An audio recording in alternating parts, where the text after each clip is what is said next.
Të nderuar miq, të dashur vëllezër dhe motra, më Krishtin ja ku jemi së bashku në takimin ton përditshëm mesazhi Ungjillit të ditës. Jemi në datën 12 shkurt e Kishën Ortodokse. Na afron lexojmë nga Ungjilli sipas Lukait, kapitulli 18, vargu 2 deri në vargun 8. Ne do përqendrohemi vetëm në vargun e fundit për sot, në vargun 8 ku na thuhet, por kur të vi biri i njeriu të vallë, a do të gjej besim mbi dhe?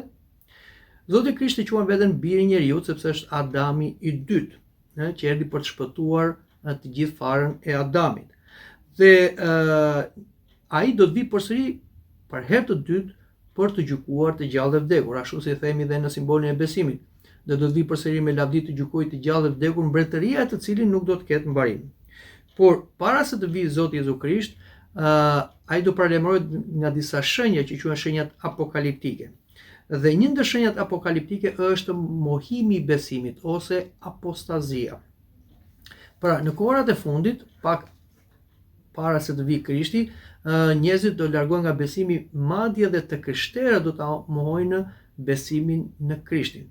Pra, ose do bëhen ateist, ose do bëhen të feve tjera, ose do krijojnë një Krisht të re. Vetë Zoti Krisht e ka thënë këtë, për shembull të Ungjillit sipas Mateut lexojmë, dhe do të ngrihen shumë profetë të rem dhe do të mashtrojnë shumë njerëz, dhe duke qenë se paullësia do të shumohet, shumë kujt do t'i ftohet dashuria. Jo vetëm Zoti Krisht, por nëse ne lexojmë edhe në letrat e apostullit Pavlit, për shembull letrën e drejtuar Timotheut, ai e thot shumë qartë.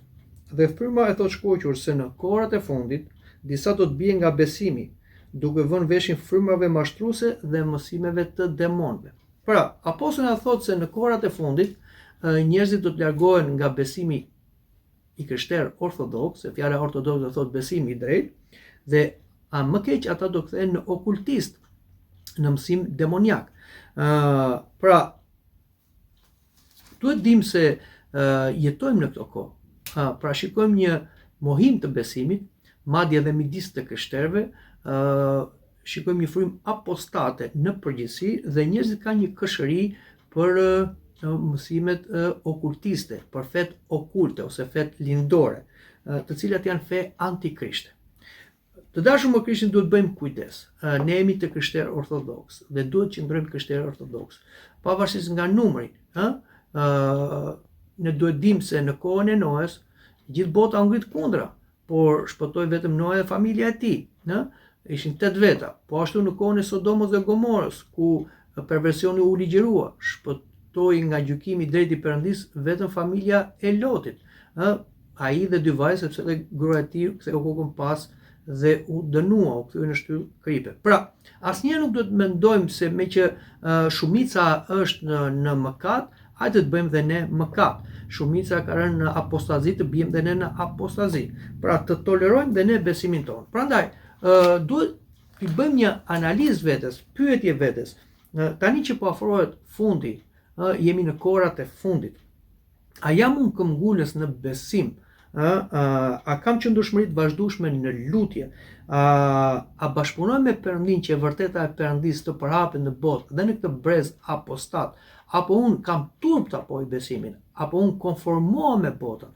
A unë jam bërë njësuar me botën? Por, le të kujtojmë këtu dhe fjalët e ungjillorit Joan, i cili në letrën e tij të parë na thotë: nëse do kush do botën, dashuria e Atit nuk është në të.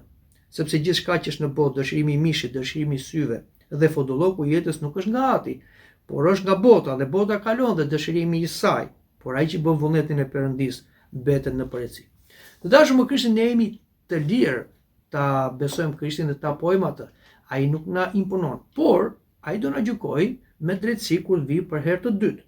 Shikoni çfarë thot në librin e zbulesës, që është dhe libri i fundit i Biblës, në kapitullin e fundit, kapitulli 22, vargjet 11 deri në vargun 12. Kush është i padrejtë le të vazhdojë të jetë i padrejtë, kush është i ndyrë le të vazhdojë të jetë i ndyrë, kush është i drejtë le të vazhdojë të jetë i drejtë, dhe kush është i shenjtë le të vazhdojë të shenjtërohet. Dhe ja, unë vi shpejt dhe shpërblimi është me mua për gjithë secilin sikundër do të jetë vepra e tij. Mendoj që këtu ta mbyllim edhe takimin për sot, por të takuar në takimin e ardhshëm. Deri atëherë, mirupafshim.